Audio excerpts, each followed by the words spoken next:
Hey guys, today we're going over the top 5 mistakes that new Etsy sellers make and how you could avoid them so you could start a successful Etsy business. These tips are super helpful and I wish I knew them when I started my Etsy shop. So mistake number 1 is bad product photos. Photos are super important on Etsy. Etsy gets over 400 million visitors a month. So you want to make sure your products are top notch, your product photos are top notch and get seen and noticed and get attention, but for the right reasons, of course. Things to consider when you are taking your product pictures or listing your product pictures is that they are clutter free, not a lot of clutter. If you're selling a set of earrings, make sure that the earrings are the star of the show, that there's not a lot of clutter around it, that the customer knows exactly what they are getting, right? Another thing to consider is if you're selling clothing, make sure the clothing is ironed, placed nicely, either hung or folded or on a model or mannequin, something like that. I have literally seen t-shirts and onesies look like they just came out of the dryer and like spread out on the floor. So you want to avoid stuff like that. You want to really remember that there is a lot of competition on Etsy. And you want your photos to really, really stand out in the best way possible. Another thing that you could need to remember is good lighting. Natural lighting is best. You could take your product outside, take a picture on a cloudy day or in the shade. Avoid direct sunlight, of course, because that is going to overexpose your photos and ruin them. If you prefer to take your pictures inside, take your item next to a big window. You can also use a light box with some natural light bulbs in there. That will definitely help. But natural lighting is the best. It's softest. It's really flattering for colors, so you could get the true color of your item. You can pick up really nice details like in jewelry and sweatshirt, knitted shirts, stuff like that. Another thing to remember is Etsy allows up to 10 photos. So you want to use as many of those photo slots as possible. Take different angles, close-ups, maybe something with scale. You can add a couple of graphics in there too if you need to. Just remember, the more information that you give your customers, the better chance that they're going to make an informed buying decision, and the less likely they're going to get any customer complaints or a bad review. Nobody has time for that. So just nip it in the bud in the picture section and just give as much information as possible. Mistake number 2 is not knowing SEO and tag words. This could be a big thing. SEO is big. It's big. It could be overwhelming. There's a lot to know about SEO when it comes to tag words, phrases, algorithm, long tail, short tail keywords. There's a lot. So today we're going to keep it very simple, very basic. I do have another training strictly on SEO and keywords coming up. But right now, just remember, you don't have to know everything. You just have to know more than some of your competitors, right? And knowing this in the beginning is really going to be helpful to you. So what SEO is search engine optimization. And basically, it's just keywords and phrases that are relevant to your item, right? Etsy is a search engine. When people come to Etsy, they kind of have an idea already what they want to buy, right? They want to buy a gift, wedding gift, a baby shower gift. They want to buy jewelry. They know what they want usually. So keep in mind what the customer puts into the search engine, into the search bar if they want to find your product, right? So you want to think of those kind of words, and you're going to want to put them in your titles, in your descriptions, and in the tag words, the 13 tags at the end of the listing. You do not need to be repetitive in those words. I repeat the words myself, but you don't have to. Etsy says that once is enough. But let's say, for example, you're looking for a wedding gift, or your customer's looking for a wedding gift, and you sell like engraved glasses, like engraved shot glasses, right? You would put, if you put groom's gift for bride, wedding gift, personalized wedding gift, personalized glasses, personalized shot glass, those kind of things. could be relevant to what the customer puts in the search bar. And so what happens is Etsy matches the search, the words put in the search bar to your search terms or your tags and keywords. And that's how you get found. It's like a match made in heaven, right? So just keep in mind what you would look for if you were looking for your product, basically. The more descriptive, the better, you know. But like I said, I'm going to go over more of that later. But just keep that in mind and use keywords in your listings, especially in your titles. Okay.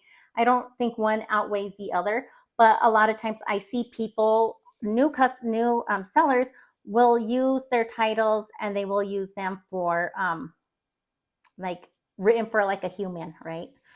Don't do that. You might make it a little mixed, but you want to make sure that you add what it is in your title.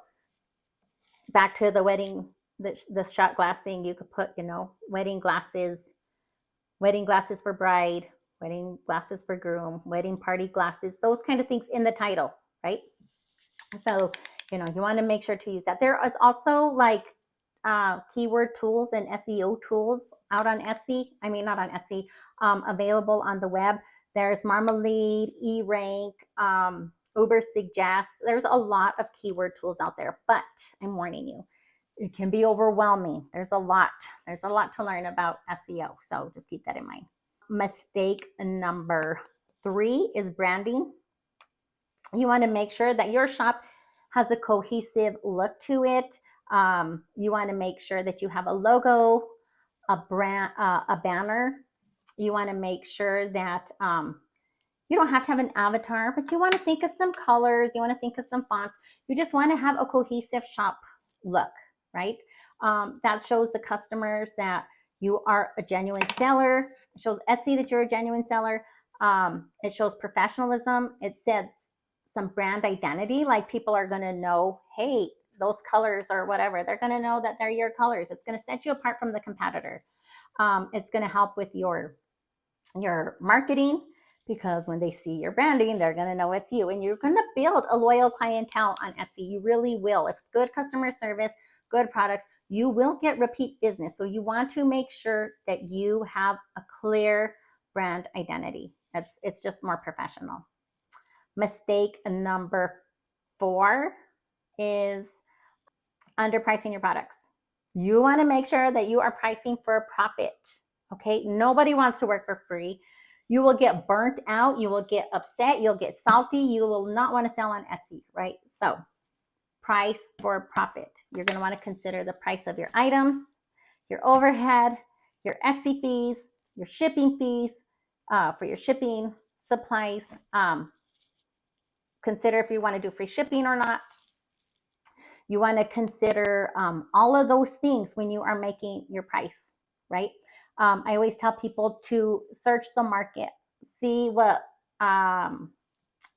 similar products are going for. When I do that though, I always check turnaround times. I check like quantities, what they have available. All those kind of things go into play for me when I make my my price. Because if I could get it out faster than them, I'm going to charge more. I'm just saying. So you really want to consider those kind of things.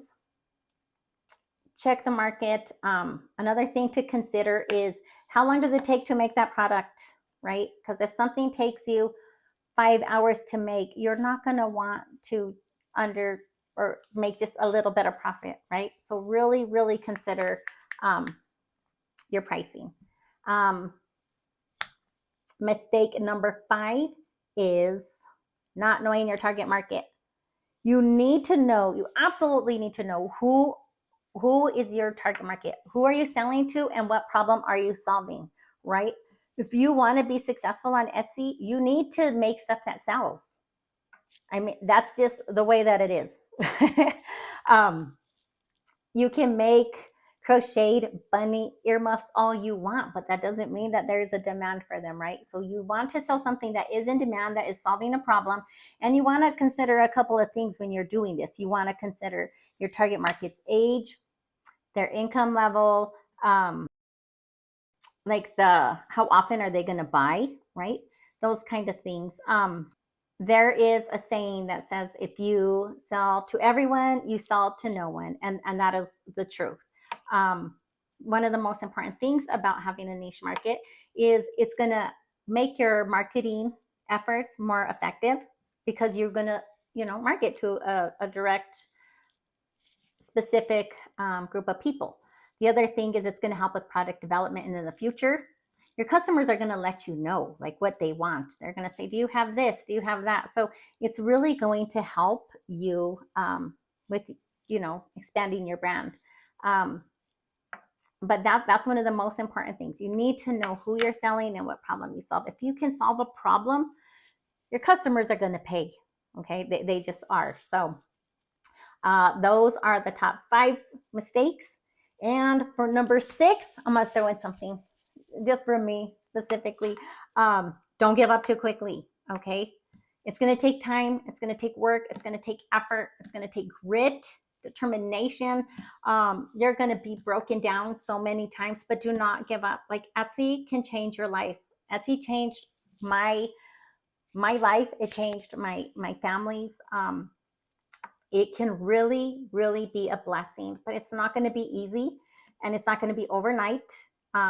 You might hear people making $100,000 in their first year in Etsy. Well, that might be so, but they probably have some kind of background, or I don't know what. I don't see that as the norm. It's going to take time and effort. It really, really is. Do not give up. You'll be so grateful and thankful when you see all your efforts start to pay off. So don't give up. It's not a post it and pray type of thing. No, it's going to take effort, but I am here to help you along the way. I have learned a lot the hard way, and I am here to give you my knowledge, to hold your hand, to help support you and get you through this. I invite you to join my community of like-minded sellers, where we uplift each other, encourage each other, and really cheer each other on to make sales and be successful. So I really hope that you decide to join me. The link is down below. If you find any value in this, please like and subscribe, and I will see you in my group. Thank you so much. Bye-bye.